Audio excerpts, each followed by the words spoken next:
ఇక అఘోరాల విషయానికి వస్తే మీరు అఘోరాలను నమ్ముతారా? అఘోరా ఈ మధ్య కాలంలో బాగా అఘోరీ డిస్కషన్ నేను చేయను, అఘోరాలను నమ్ముతా. అఘోరాలకు సంబంధించి ఒకే ఒక విషయం చెప్తా మీకు. మనకు కుంభమేళా జరుగుతుంది యూపీలో కానీ గయాలో కానీ. కుంభమేళా జరిగినప్పుడు మీకు ఎక్కడ ఆన్ రోడ్ ట్రావెలింగ్ అనేది ఎక్కడ అఘోరాలను మనం చూడం. అంటే కారులో వెళ్ళడం కానీ నడుచుకుంటూ వెళ్ళడం కానీ ఎక్కడ చూడం. మనం గ్యాదరింగ్ సడన్గా ఒకటేసారి 1,00,000 మంది అఘోరాలు అక్కడ కనిపిస్తారు. మీరు కెమెరాలు పెట్టి ఎత్తకండి, వాళ్ళు ఎక్కడ రోడ్డు నుంచి వచ్చినట్టు కానీ లేకపోతే బై రోడ్డు కానీ ట్రావెల్ చేసి వచ్చినట్టు కానీ మీకు కనిపించదు. అంటే సూక్ష్మ రూపంలో అక్కడికి వస్తారు అని పెద్దవాళ్ళు చెప్పారు, మనం అదే నమ్ముతున్నాం. అంటే రోడ్ల మీద తిరగడము, బై రోడ్డు ట్రావెల్ చేయడము, బస్సులలో, ట్రైన్లలో, ఫ్లైట్లలో అఘోరాలు ట్రావెల్ చేయడం అనేది నేను చూడలే ఇప్పటి వరకు. నేను చూసే అఘోరాలు, ఒకవేళ అలా చూసే వాళ్ళు ఉంటే వాళ్ళు అఘోరాలు కాదంటారా? అది అది అది అది మన సబ్జెక్ట్ కాదు కదా. ఇప్పుడు వాళ్ళ అఘోరాలా కాదా అనేది మనకు అనవసరం. మీరు చెప్పింది ఒరిజినల్ అఘోరాల గురించి మాట్లాడుతున్నారు, నేను కుంభమేళా అఘోరాల గురించి మాత్రమే మాట్లాడుతున్నా. ఇప్పుడు త్రయంబకేశ్వర్ కుంభమేళా అయినా, లేకుంటే గయాలో కుంభమేళా అయినా, లేకపోతే ఇక్కడ అలహాబాద్ కుంభమేళా అయినా, ఎక్కడైనా అన్ఎక్స్పెక్టెడ్గా 1,00,000 మంది అఘోరాలు ఒక దగ్గర చేరడము, నాగసాధువులు ఒక దగ్గర చేయడమే చూసినాం తప్ప ట్రావెల్ చేసే వాళ్ళను నా లైఫ్లో ఇంతవరకు నేను చూడలా. ఈవెన్ ఇప్పుడు ఈ మధ్య కాలంలో కూడా యాదగిరిగుట్ట టెంపుల్కు ఒక 8 మంది అఘోరాలు వచ్చారు. పక్కనే ఇంకో టెంపుల్ ఉంటుంది నాచారంగుట్ట అని, ఆ టెంపుల్కు ఒక 8 మంది అఘోరాలు వచ్చారు. వాళ్ళు ఎట్లా వచ్చారనేది ఎవరు తెలియదు. డైరెక్ట్గా మెట్ల దగ్గర కనిపించారు, గుళ్ళోకి వచ్చారు, మళ్ళీ మెట్ల దగ్గర నుండి మళ్ళీ ఎక్కడికి వెళ్ళారో తెలియదు. సో అంతేగాని వాళ్ళు బై రోడ్ వెళ్ళి బస్సులో దిగి ట్రైన్లో దిగి ఇవన్నీ ఎప్పుడు ఎవరు చూడలేదని చెప్తున్నాను నేను. సో ఇంకా హాబీస్ విషయానికి వస్తే మీ వ్యాపకాలు రకరకాలుగా, బిజినెస్లు రకరకాలుగా, బాగా భోజన ప్రియులని విన్నాను, నిజమే అంటారా? వెజిటేరియన్ చాలా ఇష్టం, వెజిటేరియన్లో చాలా ఇష్టము. యాక్చువల్గా నేను గత 4 సంవత్సరాల నుండి కరోనా వచ్చినప్పటి నుండి ఒక పూట భోజనం ఒక పూట టిఫిన్ చేస్తూ ఉన్నా. అందుకనే నేను బక్కగా కావడానికి కారణం ఏంటి అంటే ఒక పూట భోజనము ఒక పూట టిఫిన్. అంటే మార్నింగ్ 11 o'clock 2 ఇడ్లీలు తింటా లేదా 3 ఇడ్లీలు తింటా, మళ్ళీ ఈవినింగ్ 8 o'clock భోజనం అయిపోతుంది. మధ్యలో ఏమి తీసుకోను, 2 సార్లు టీ తాగుతా షుగర్లెస్. నైట్ 12:30కి అట్లా పడుకుంటా. 12:30 వరకు ఇంటర్నేషనల్ కాల్స్ ఉంటాయి, మార్నింగ్ 9 o'clock లేస్తా. ఇది నా రెగ్యులర్ సిస్టమ్. ఇంకా భోజన పీరియడ్ అంటే నాకు ఖచ్చితంగా పప్పు, పాలకూర పప్పు కానీ, పచ్చళ్ళు, రోటి పచ్చళ్ళు, సో చాలా చాలా ఇష్టం నాకు.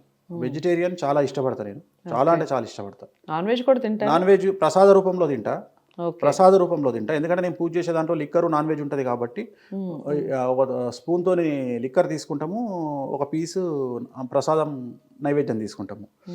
అలా తెలంగాణ స్టైల్లో బగారా రైస్ చాలా ఇష్టం. బగారా రైస్ విత్ వంకాయ కర్రీ, గుత్తి వంకాయ కూర, అది చాలా ఇంట్రెస్ట్గా తింటాను నేను.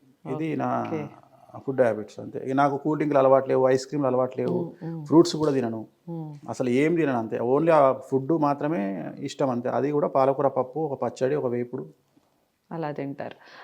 మూవీస్ చూస్తారా?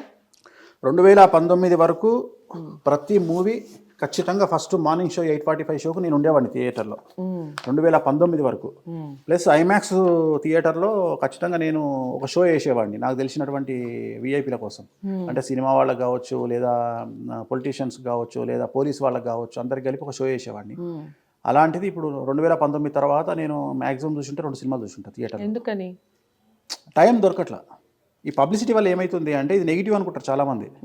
ఇది ఏమవుతుంది అంటే, జనాలు ఏం ఫీల్ అవుతారంటే, చాలామంది నెగిటివ్ అంటే, కొంతమంది ఏం ఆలోచిస్తారంటే వేణుస్వామి గురించి నెగిటివ్ పబ్లిసిటీ వస్తుంది అంటే ఆయన లైఫ్ స్పాయిల్ అవుతుందేమో అనుకుంటారు.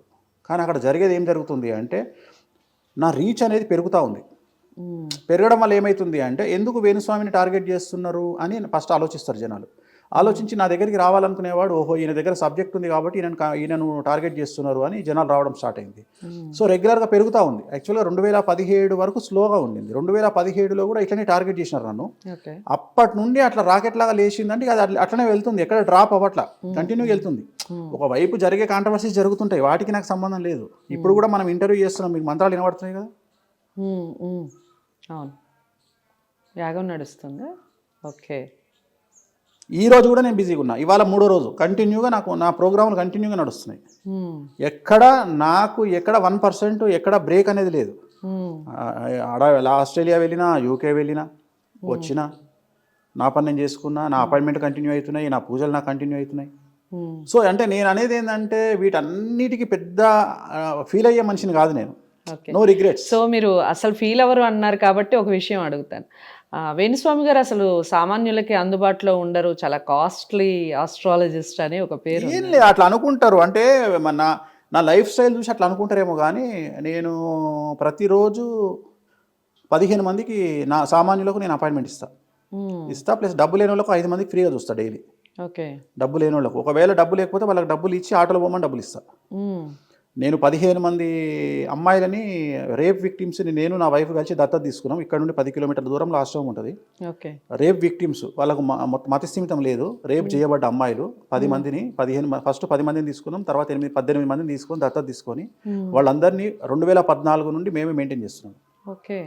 ప్రజెంట్ ఒక అమ్మాయికి మెడిసిన్ చదివిస్తున్నా యూరోప్లో. అట్లనే ఈ చుట్టుపక్కల గ్రామాల్లో ఏమైనా సడన్ డెత్స్ అయితే ప్రతి ఇంటి కుటుంబానికి 50,000 రూపాయలు ఇస్తాను. సో నేను అనుకున్నది ఏంటంటే నా సంపాదన నుండి 15 నుండి 20% ప్రతి సంవత్సరం జనాలకి ఖర్చు పెట్టాలి, లేని జనాలకి అది కూడా ఖర్చు పెట్టాలి అనేది నా వైఫ్ నేను తీసుకున్న నిర్ణయం. ఓకే. సో అది చేస్తూనే ఉంటాము. సో డబ్బు లేని వాళ్ళ పట్ల చాలా చాలా చాలా చాలా కన్సర్న్ ఉంటుంది. అండ్ నా దగ్గర పనిచేసే డ్రైవర్ల దగ్గర నుండి మొదలుకుంటే నా మేనేజర్ల వరకు ప్రతి ఒక్కరిని కూడా ఈ రోజు వరకు మా ఇంట్లో నేను కానీ నా వైఫ్ కానీ అరే అని చెప్పి మాట్లాడలేదు. నా కూతురు కూడా అన్న అని మాట్లాడుతుంది, నా వైఫ్ తమ్ముడు అని మాట్లాడుతుంది పని వాళ్ళతో కూడా. సో అంత కేరింగ్గా ఉంటాం. ఎక్కడ కూడా అంటే మాకు తెలిసిన విషయం ఏంటంటే ఒక మనిషి మనస్తత్వాన్ని, ఒక మనిషి గొప్పతనాన్ని అంచనా వేయాలి అంటే అమితాబ్ బచ్చన్ లాంటి మనిషి, టాటా మన చనిపోయిన టాటా గారు ఏమన్నారంటే వాళ్ళ దగ్గర పనిచేస్తున్న పని మనుషులు ఓల్డెస్ట్ అయితే వాళ్ళు చాలా మంచోళ్ళు అని చెప్పిండు. రైట్. ఎక్కువ కాలం వాళ్ళ దగ్గర పనిచేసిన వాళ్ళు అయితే కనుక ఆ యజమానులు మంచోళ్ళు అని రతన్ టాటా గారు చెప్పారు. ఇట్స్ ట్రూ కదండి నిజంగా ఆలోచిస్తే. సో అట్లా నా దగ్గరకు వచ్చిన వాళ్ళు ఈ రోజు వరకు మళ్ళీ ఇంకొకళ్ళు వెళ్ళిపోలేదు. ఇవాళ వరకు నా దగ్గరకు వచ్చినటువంటి పనివాడు నా ఇంట్లో నుండి బయట అడుగు పెట్టలేదు. అందరు కంటిన్యూ అవుతున్నారు. 15 ఏళ్ల కింద. ఎంతమంది ఎంప్లాయీస్ ఉంటారు వేణుస్వామి గారి దగ్గర? నాకు ఒక 2 డ్రైవర్లు ఉన్నారు. 2 పాపకు, మా వైఫ్ ఒక డ్రైవర్, నాకు ఒక డ్రైవరు, ఒక 4 సెక్యూరిటీ ఉంటారు నాకు. సెక్యూరిటీ ఎందుకు అంటే ఏం లేదు, ఇప్పుడు మన గురించి తప్పుగా ఆలోచన చేసేవాళ్ళు ఏమైనా తప్పుడు పని చేస్తే అంటే మన గురించి అందరికీ తెలియాలని లేదు కదా. ఇప్పుడు నేనేందో తెలంగాణ పుట్టిన నేను, నాది ఇదే కాన్స్టిట్యున్సీ, కేసీఆర్ కాన్స్టిట్యున్సీ నాది. కేసీఆర్ ఎంత రఫ్ అండ్ టఫ్ తోడ్పడో నేను అంత రఫ్ అండ్ టఫ్. నేను ఏబీపీలో పనిచేసిన. సో నేను చూస్తే నాది పంతులు బ్రాహ్మణ్ అనుకుంటారు కానీ నా వేషాలన్నీ వేరే ఉంటాయి. అంటే చాలా రగ్గడు మనిషి నేను, చాలా రగ్గడు. అంటే నేను ఎంత సాఫ్ట్గా కనిపిస్తున్నానో నాకు గనక కోపం వస్తే కోపం రాదు. బేసిక్గా నేను ఏమంటానంటే నా మూడ్స్ను కమాండ్ చేసే పరిస్థితి నేను అవతల వాడికి ఇవ్వను. అంటే ఎవడో వచ్చి నా మూడును స్వింగ్ చేయలేడు. రైట్.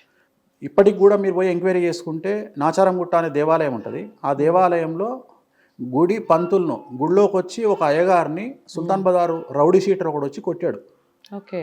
కొడితే నేను మా సొంత మేనమామ ఇంకో 2 పంతులను కలిసి 8 మంది రౌడీ షీటర్లను ఉరికిచ్చి కొట్టినాం. రౌడీ షీటర్లను ఉరికిచ్చి కొట్టి కిందేసి తొక్కి నార తీసినాం, తీసి పోలీస్ స్టేషన్లో చెప్పినాం. ఇప్పటికి చరిత్రగా చెప్పుకుంటారు ఆ ఊర్లో. సో అలాంటి మెంటాలిటీ, అంటే కోపం వస్తే ఆ స్థాయిలో వస్తుంది, లేకుంటే రాదు. దానికి నేను అనేది ఏంటంటే నేను ఏడ్చినా బాధపడ్డా చాలా పెద్ద రీజన్ ఉండాలి. అట్లా అని ఎవరిని పడితే వాడిని శత్రువుగా భావించే రకం కాదు. నా స్థాయికి వస్తేనే భావిస్తా. ఎందుకంటే రోడ్డు మీద పోతుంటే ఎవరు పడితే వాళ్ళు మన శత్రువు అనుకోవచ్చు. అంత మాత్రాన నేను వాడు నా శత్రువని నేను ఫీల్ కావాలి. మహేష్ బాబు చెప్పినట్టు ఎవరు తాగమంటే ఆడు తాగరు, నాకు తాగాలనిపించినప్పుడు నేను తాగినా అన్నట్టు శత్రువు అని నేను ఫీల్ అవ్వాలి తప్ప అవతలోళ్ళు 1,00,000 మంది ఫీల్ అవ్వని నాకు సంబంధం లేదు. బట్ నేను శత్రువు అని ఫీల్ అయినాడు సినిమా వేరే రకంగా ఉంటుంది.